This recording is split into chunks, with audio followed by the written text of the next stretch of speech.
Welcome to Higher Ground, a podcast that looks at the K12 leadership job market with a data-driven approach. Your co-hosts are Christina Greenberg, the CEO of Agility Search, who brings 2 decades of experience leading executive searches and meeting the talent needs of mission-driven organizations. And my name's Josh Zubrick. I founded Josh's K12 Jobs Blast and have been cataloging the K12 job market for the last 3 years. Now, stay tuned for today's pod. Hey, y'all. Welcome back to the Higher Ground pod. It's Josh and Christina, and we're excited to have you back. Josh here. Christina, head of Agility Search. And we're just excited to keep the conversation going. Today's episode is really going to focus in on leadership and really how K12 leadership has stayed the same, because it always stays the same. But quite frankly, it's changed since COVID and since our funding realities have shifted over the last year. So today we're going to bring you some thoughts around how do we sustain leaders in the work, but when we're also looking for leaders, how has the profile shifted? So Christina, I know you've been doing a lot of conversations in the field. I'd love to just hear high level, what are you hearing that people are saying matters when they think about leadership? That's so important. I think, and I just had a conversation with my friend Nicole CC from Thrive the other day where we talked about this. I think one thing is people who are flexible and able to shift as things shift. We've always been in a dynamic situation in K12. That's just how it is. But I feel like everything's unprecedented and uncertain. So we really need people that can go with that can be flexible, that can be nimble, that have new ideas when new situations come up for them, and that are able to really adjust, whether it's to external or internal realities as they come through. I think the other thing is that we're in this constant push-pull between achievement and test scores and kids being successful, which is obviously incredibly important, and culture and support and social emotional learning and how we're caring for adults and for kids on campuses. And I think that we're asking leaders now to do both. And I think that's really good and important, but it does mean that they often feel pulled in different directions. And so I think thinking about how we can still make the role sustainable and achieve those various objectives is another thing we haven't quite sorted out yet. Yeah, I'll be honest, I felt that in my last seat, right? So assistant superintendent. We were small. We only had 12 to 1,300 kids. We were at 5 sites. But to your point, there's this academic North Star set by your state education agency with a lot of public data that's coming out. And at the same time, there was just such a reality post-COVID of students and adults coming back to the building with unnamed and unaddressed trauma, right? And we were just like, yep, let's get back to it. And not only let's get back to it, let's close the academic gap that we experienced during COVID at the same time. So it's interesting because I've been hearing the same thing in terms of what is the profile of a leader. But in preparation for this, I started to think through that there were 3 words that have really been bubbling up, and it's calm, clarity, and focus. Like that is where a really good leader comes through. And it's also the ability to compartmentalize. Because I think you named it. There's so much chaos happening right now. How can you go in now, all the noise, keep focused, but then quite frankly, make the conditions to where the people on your team can also stay focused? As we think about these conditions, what you said made me wonder, what do you think this means for hiring managers and leaders, or even just people that care about talent in the sector? What do these changes mean for how we need to change and how we look for people, how we support people, how we imagine these roles? I think the biggest thing, we always talk about, and you and I speak the talent search, I'll call it jargon, right? So for people that are listening that may not be doing this day to day, we talk about behavioral questions. We talk about situational. Behavioral, looking back. Situational, what would you do in this moment? I think where I'm seeing the most success for folks is looking at the behaviors, right? What behaviors have you demonstrated in the past? And for me, it's really starting to come down to, for a leader, simplicity and clarity. Can you boil it down? Because at this point, the cognitive load of adults and systems is so spent that if you can't make it crystal clear exactly what you want and build coalition around it, I don't know if people are going to follow you. I think that's a really good point. And I guess I wonder, as we try to select leaders and we're communicating with them about what these jobs actually are, how are we ensuring that we're representing them fairly and truthfully, but also giving some grace to people that they're not going to have every competency off the bat, right? And they're not going to have every single thing that we need right away, and that we need to be able to scaffold and build for them a coaching plan, a development plan to help them be able to be successful long term? Yeah, I mean, I'll say I borrowed from our first pod, right? When I was doing work with a client where I said, hey, here are the candidate profiles of every candidate that we're talking about. All of them are bringing really unique strengths, and all of them are bringing areas where you will either want to hire additional people or shore up skills. And what is the connectiveness? I said, as my friends at Agility Search, right, would point to you, like, where's the connectiveness of taking all this information and building a 90-day onboarding plan that goes there? And also, Christina, I took it a step further and said, in the offer conversation, I would say, here are the strengths we noticed, and here are the opportunities we noticed. And in the first 90 days, here's what we'd want to see, and here's how we'd support you. Because I think, as Brene Brown would say, clear is kind. I actually love that idea of doing it early and often, that it's not just like a several months later, but in the moment. I think that's actually a really cool idea. The other thing that I wonder your perspective on is just retention. I mean, I know you're always beating the drum of making sure that we're keeping our people, which is so important to keep our talented folks in the sector, in the space, working for kids and with kids. What are the things that you think senior leaders get wrong about retention that they need to be thinking about, whether that's for teachers, for assistant principals, for principals and their systems? Yeah, I mean, it was funny. I just had a webinar about this last week. It was free. I thought I recorded it. We are all learning technology still, apparently. That's okay. It happens to all of us. It's like, I guess I'm just going to have to do it again. That'll be exciting. But what I noticed that a lot of senior leaders joined, and I made us practice the conversation about how to keep your people. And it was so funny, the themes that came up. Number one, participants felt like they were in trouble in the role play when they sat on the side of the teacher and the principal. They didn't know why they were there. They were like, oh, because someone's like, I'm calling a meeting. And they're like, why are you calling a meeting? Oh, that's really funny. Like, and I want to talk about this and I want to talk about that. And I was like, participant, tell me, like, how did you feel sitting in the hot seat? And they're like, I thought I was getting fired. They're like, I had the opposite intent of like keeping me. I was like, I need to get on the Japs bus this afternoon, right? No. So I said, hey, let's name at the very beginning. Hey, I'm meeting with everybody across the building because A, I want to hear what's going well. B, I want to know what we need to fix as a team. And C, I want to make sure that you hear that you're valued and I want you to stay. And immediately when I like modeled that and people started practicing, they're like, okay, now I'm in the headspace that I can participate in this conversation. So that's number one, it's have the conversation. Number two, frame the conversation. And then number three, what we worked on, and I gave everybody, and they came up with their own, a bunch of red herrings to throw out as the participant to see if we could get the either principal or the superintendent to go off course. And what we named was, we don't nod, we say, thank you for sharing. It's not an agreement. It's not a disagreement. It is a thank you for sharing, because we are thanking you for sharing in that conversation, but we're not going to also pass judgment, good or bad, because we don't want to informally endorse. If you're like, I want no more lesson planning in my building, I want to go in and shut the door. Thank you for sharing, right? It feels a little Vulcan-esque off Star Trek, but I think those were the three things that I wasn't anticipating in that conversation, but it was really, people felt like they were in trouble. They didn't know why they were there. They felt like they were saying crazy things and their principal was agreeing with them. And they're like, the first thing I do is go to the faculty lounge and be like, the principal said that we don't have to lesson plan. Right? Exactly. So there's always a danger in agreeing to things. Or, I always do the like accidental nod while listening. Like I'm listening and I'm like, oh no, you think I'm agreeing with you. And I am not. So that's what I'm hearing. What are you hearing? Like, how are your people thinking about how to keep people? I mean, I think similarly, and again, this won't surprise you knowing me. For me, I'm always thinking back to process. So I think to even your example, I feel like how might it have felt different if we just institutionalized a process where every quarter I'm meeting with folks throughout the team to get feedback, right? In whatever ways I am.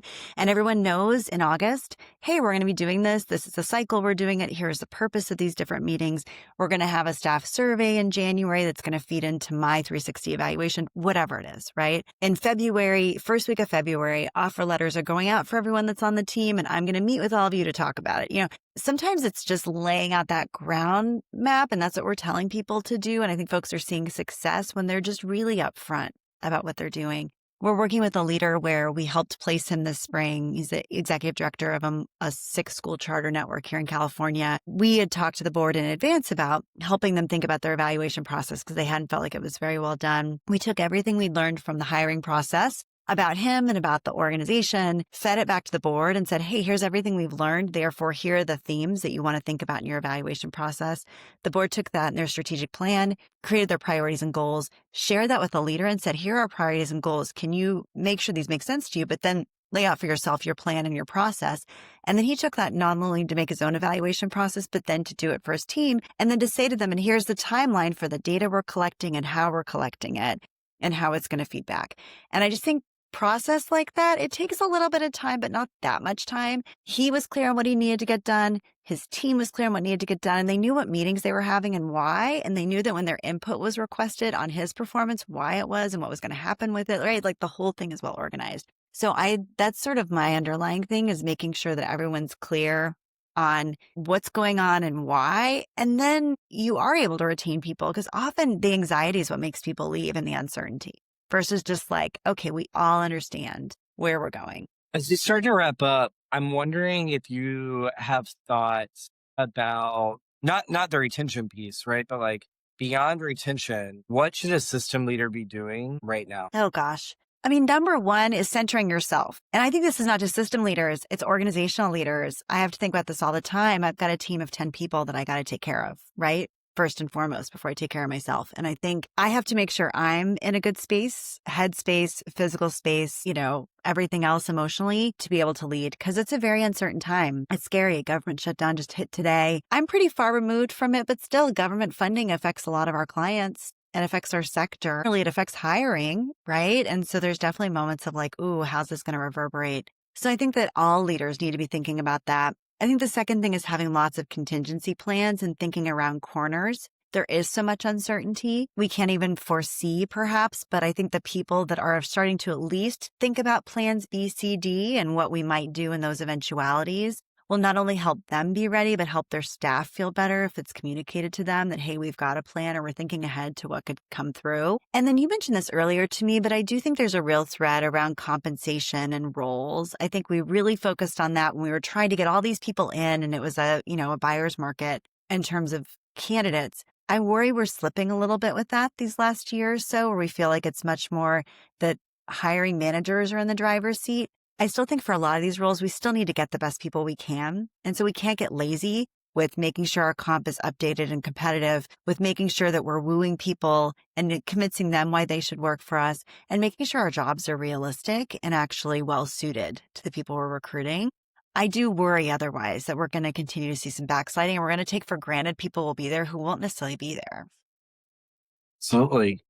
Well, I'm excited for people to stay tuned for the second part of the pod. So do you want to give a quick intro before to let people know why they should be staying to listen to you and Eric's conversation? Thank you so much. Yeah. So I talk with Eric Thomas, head of Charter School Growth Fund CEO portfolio, where he works on coaching and supporting leaders and CEOs and helping them think through the role of the CEO. And he also does a lot of CSGF's impact work. We talked about succession planning. We talked about how organizations can think ahead to finding and supporting great leaders, and what the role is of the board and also current leadership in making all that happen. Well, everybody stay tuned, and we're excited for this being episode 3, and keep listening for future conversations that we have about leadership. So thanks for listening. Thank you, Josh. Hi, everyone. I am thrilled to have Eric Thomas with me today on the Higher Ground podcast. Eric is a partner at Charter School Growth Fund, focusing on their CEO support and leadership initiatives, as well as impact work. Nice to see you, Eric. Thanks for joining. Hi, Christina. Thanks for having me. So, Eric, you're an expert in CEO transitions. And one of the things that I think people are really talking about these days is that in our sector, there's a ton of transition and turnover, and we're in a crisis moment. People ask me this at cocktail parties or when I run into them at holiday gatherings. And I'm actually not sure that's true, but I'm curious what you all are seeing from across the space. Cocktail parties. That's amazing. You're talking with people at cocktail parties about charter school CEO turnover? Well, education cocktail parties. I'd like to get invited to those if possible. Got to move to the Bay Area. There's a lot of great education people here. Indeed. So a couple thoughts. I'm with the Charter School Growth Fund. We operate a national organization that our goal and mission is to identify the country's best public charter schools, fund their impact, and help them grow and serve more students across the country. So roughly, we work with about 200 different charter school networks, beyond 30 or so states. And we've been focusing a lot on CEO leadership and things like turnover in the last couple of years, especially. One surprise we found once we looked at the data, we felt too a lot of angst about CEO turnover and transition, which is a big deal. One surprise, though, that we found was that if you look at the overall percentage of CEO transitions in the networks we support, it's been actually relatively steady for about 10 years, 5 to 8% a year. And what we expected was we thought 2020, 2021, 22 especially, we would see these huge spikes. It felt like that was definitely the case, but it turns out it was relatively steady. We've had about 5 to 8% of CEOs transitioning in networks in our portfolio over the last 10 or so years. And there actually hasn't been a numerical spike over the last 5 years or so. It's been relatively steady. So why do you think people feel that? So you're right. We all have this perception. I mean, I think, and maybe it's just because things feel tumultuous in general in the world, but why do you think people are feeling that even if the data isn't representing it? I have a couple theories. I don't know. Traditional public school superintendencies, I think, did see a huge turnover spike over the COVID and post-pandemic years that we're in. So I think maybe part of it is leadership is hard. Leadership has been incredibly complex, deepening challenges over the last 5 years. I want to also say some of it's real, though. We typically see founder CEOs serve on average 14 years in their seat in the networks we support.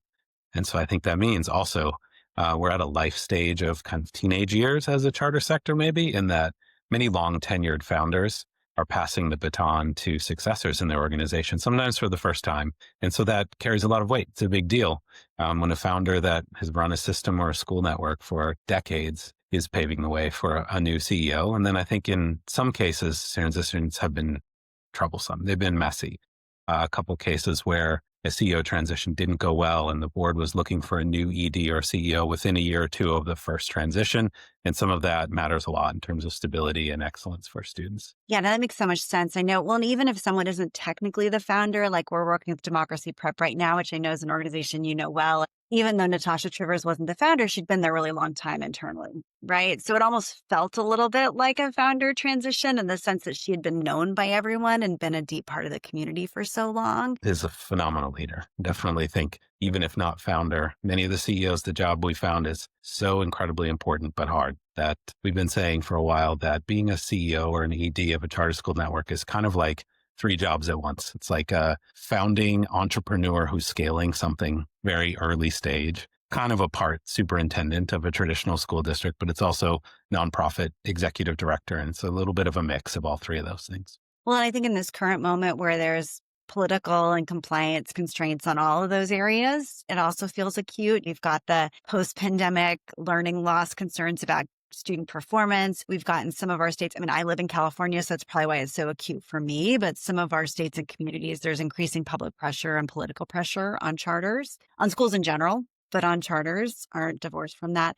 And then the nonprofit piece, I think there are questions about at a federal level, what complexities are going to come up for nonprofits. So yeah, I think that there's a lot of pressure on all those areas right now, for sure. And I think we'd all say, the last 5 years or so have brought unprecedented level of kind of challenge and complexity and volatility, from a global pandemic to time out of school to all kinds of things happening for families and communities around the country. It's a hard time to be the leader of an organization and that many lives that you're trying to impact. I mean, we see that in our selection. I think, like, when I think about the characteristics we're looking for today or the qualities we're looking for, I feel like, and maybe we were naive, but I feel like 10 years ago, it was like, just know how to run great schools, right? Know how to work with the community, know what great instruction looks like, know how to mentor and coach teachers and leaders working for you. And if you can do that, you'll be great. And I don't know how you feel, but I feel like these days when we're doing our leadership competencies and selection rubrics and all of that, there's a whole level of politics and fundraising and just getting along with lots of different audiences that feels different. And it'd be interesting actually to do a review of job descriptions. I'm sure I could put this into GPT or, competency rubrics of the last 15 years because I've been doing this and see how it's different today than it used to be. But it feels to me anecdotally that it's different. And there's a lot more pressure on those external areas. So thinking about that, I mean, you coach boards and CEOs all the time on succession. You and I often have the conversation when you're like, hey, I'm coaching someone on succession, and they might call you for a search Yeah, we or do. for other kinds of help. What are some of the first steps that you encourage them to take before they even talk to someone like me or talk to their community about the transition? Well, first, we appreciate the work that you're doing and the ability to partner with you on all of this. I think a couple things. What we've seen in many, many networks, some of the highest performing organizations, incredible student results all across the country. Most CEOs in our community tend not to really think about the time for the transition until it's too late. And, it's kind of human nature in one regard. In others, it's the job is intense. And sometimes it's transitions. Good transitions take 2-3 years, sometimes start to finish. And so often there's a level of urgency at the 11th hour of now it's time and I need to start thinking about it and talk to my board. And it's like the first time some of these conversations, very delicate, important future of the organization, conversations are happening. So I think we're trying to do a couple things, is demystify and kind of take the temperature down of this is okay to talk about. It's okay to have a conversation between a board chair and a CEO roughly about, I think I want to do this for 5 or 10 more years. And often those numbers of just how much time do you think of this chapter of your legacy and leadership, how much time do you feel like you have left, and getting some of the temperature down around that. 5 or 10 years, Eric, you're so optimistic. Yeah, that's the ideal. That's the ideal. We've also just found, I think it's such a sensitive thing to talk about. And so for a board chair, we hear a lot of times people saying, well, I don't really want the CEO to feel like I'm putting them under pressure, or I want to start doing a search for a new CEO. So it's kind of hard to enter that conversation for the first time psychologically. For the CEO, sometimes they're like, I don't want to bring this up with my board chair. They're going to think immediately I'm leaving and they're going to call Christina and start a national search. We try to lower the stakes a little bit. Once Christina takes over, I lose control. It's over. So I think the steps for us are encouraging CEOs and boards just to talk about, one, like a basic emergency plan, or you've been in the seat for 12 years, you might want to take a sabbatical, but who leads in the event of you being out of the office for 4 or 6 weeks, and kind of usually starting from this is going to be very, very helpful in the event of a crisis, but nothing is on paper.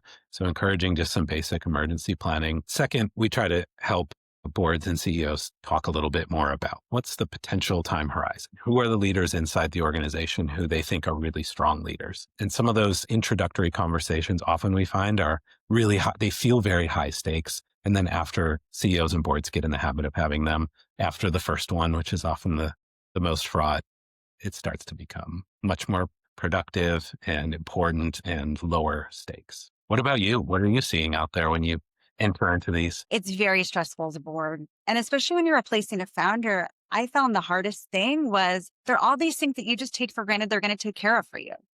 Honest, as a board member of a founder, you give them a ton of deference, and there are all these things that they just know and know how to do. And so what I always tell people is to try to take the personal out of it, as hard as it is with a founder, because you're right, you don't want to offend them, you don't want to upset them. And yet as a board, it's a hit by bus theory, right? Like if you were hit by a bus tomorrow, what would we need to know and do? I love what you said about just be honest, be direct, depersonalize it. It's not about you and me. It's about the institution and how the institution runs. And then let's get really clear about what your job is, not what job a founder is, but what the next person who takes your job is going to have to do, like what the job is today.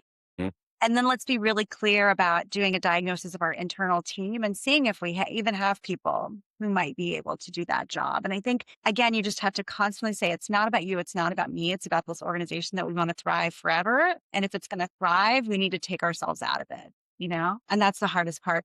One thing I'm curious about, and you should say what you think, even though I'm on the call, you should say what you think. But one thing I get a lot of questions about is, should we even do a national search, or should we just look ourselves locally, or should we just run this ourselves? I'm curious what you typically say to people about that, or what are the cases where they should run it themselves versus when they should hire out help? It's a good question. There's no one answer, like many things, that's right for everyone. But a couple thoughts that I think is, and I love your point about what you said last there, really resonated about what does it take for the organization to thrive for the long haul? And I think part of the challenges we all face in the moment are very much driven by most CEOs are best CEOs running incredible organizations with tons of talented leaders. Many say, I don't have anyone who's ready for this job right now when we really get down to it. Most of the new CEOs we work with who are in year one of the job tend to say, I don't feel like I was really prepared for this at all. And so we have this like challenge of the moment. However, when we broaden it and say, what do you want out of your organization 10 years from now, or if you have a child that's going to go here in a decade and you'll no longer be the CEO, people get really animated about what does it actually take to run an organization that thrives for the long haul and beyond anyone's tenure. And we grapple with that in individualistic ways. But I think that framing we all can agree on is super important where we want to be. When it comes down to search, I think there's a couple dilemmas within this. One is boards and exiting CEOs are thinking about who they have internally. It's very, very important. Ideally, that's multiple people who could be amazing CEOs. That's super rare. And so part of the consideration is who inside the organization today is interested and could be a great next CEO. Then there's everyone has this idea of, well, who's out there? And if we put a national or external search, how many talented people might be interested in this role? And then often it's kind of the board's calculus of weighing the options. One of the surprising things, though, is typically folks like you and others, search firms don't just do external recruiting, but can help with the facilitation of evaluating all potential candidates. And I feel like that's for a board who often is doing this once every 15 years and maybe has never done it for a charter school network before and could use some facilitation support on weighing the options. What does the organization need in the next CEO? And then how do we give fair shake and exposure to the great leaders we might have here and who might be interested outside the organization? Usually I would find most boards are looking for some sort of either facilitation or support on the external and the internal landscape.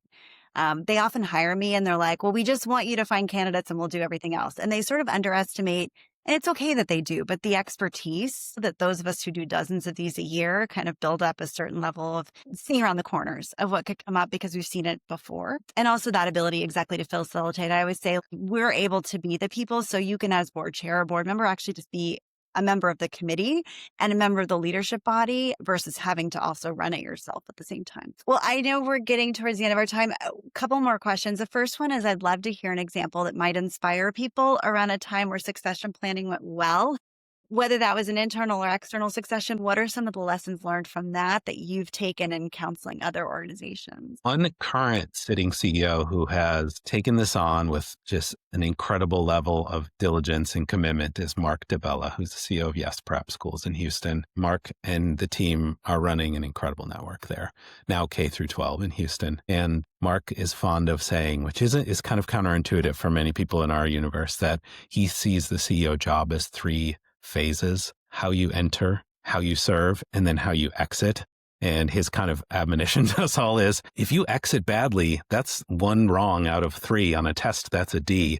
And we need to get... I love that frame. I'm going to use that. I can share the clip with you. He'll say it better than I will here, but he's basically saying that's a D in any school and we need to do better on the exit. And so probably in part fueled by a little bit of his experience coming in as an interim and then CEO of the organization from internal, his commitment is we'll have multiple people ready to do this job and to do it better than me. And so the exit of the organization when his time comes, it's not tomorrow, it's not imminent, but sometime in the future when that chapter is closing for him, his commitment is, there'll be multiple people ready for this job. And he's got a really incredible executive team and some phenomenal people there that they're doing explicit work on preparing with CEO level type roles and experiences and development.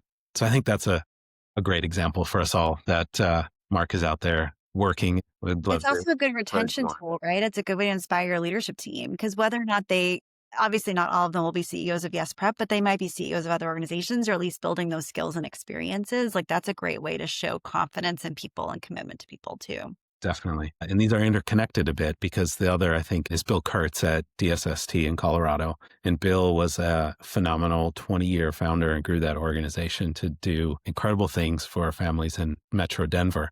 Bill served for 20 years as founder from kind of day one all the way through. And I think Bill started internally working and thinking about succession years and years and years before his eventual transition. And so a couple things that Bill and their board did that I thought were really impressive. They had definitely a strong internal candidate. They decided to also do an external search. Board chair had transitioned out of the board chair seat, but stayed on the board and actually led the selection committee so that all of the candidates and eventual hire would get exposure to both this amazing board member who had formerly been chair and the new board chair and kind of diversified the experience and the lifelines and the people who had capacity to lead on that.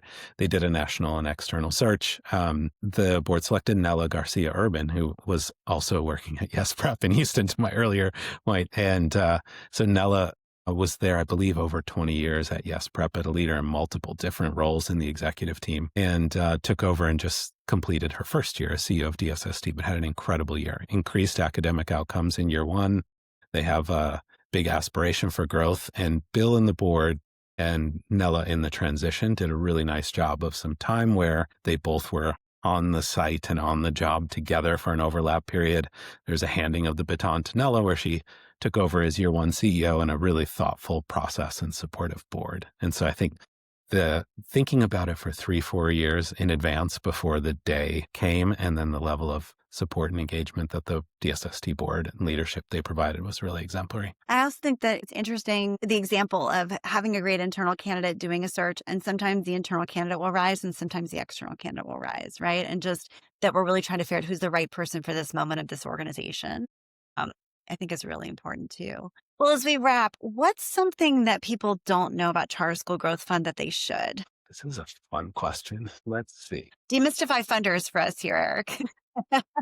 We convened last year over 25 different leader convenings across the CSGF portfolio, from enrollment to talent strategies to academics to leadership. And so one of our goals is to share and spotlight best practices from across the CSGF portfolio and share them broadly, and then create catalytic learning opportunities. That's kind of our impact strategy beyond investing in the growth of high quality schools. So we've actually spent the last 3 years really laser focused on CEO leadership in the sector, and learned from 30 or 40 of the strongest CEOs in the last 20 years over the Charter School Growth Fund portfolio. So we built some tools and insights. We have a CEO excellence framework that kind of pinpoints what strongest CEOs do differently, and a host of different tools from some of the best CEOs across the country, from Julie Jackson and Brett Peiser at Uncommon Schools, to Tori Jackson Hines at Resurgence Hall, to Todd Dixon at Valor in Nashville, to Oliver Seacat in LA at Ednovate. So we're really excited about just the opportunity to see and learn from so many incredible organizations and leaders, and then distill and codify what strong leadership practices look like. I love that. Well, and you all support Seminar, right? Which I know is doing a ton of work in the sector. Actually, my partner, Hadley, and I are doing a session soon about succession planning for the Seminar crew, but I know people really are appreciating that resource too. Great. Well, thanks so much, Eric. It's great to have you on Higher Ground. We will have you here again soon. Pleasure. Thank you for having me, Christina. Of course.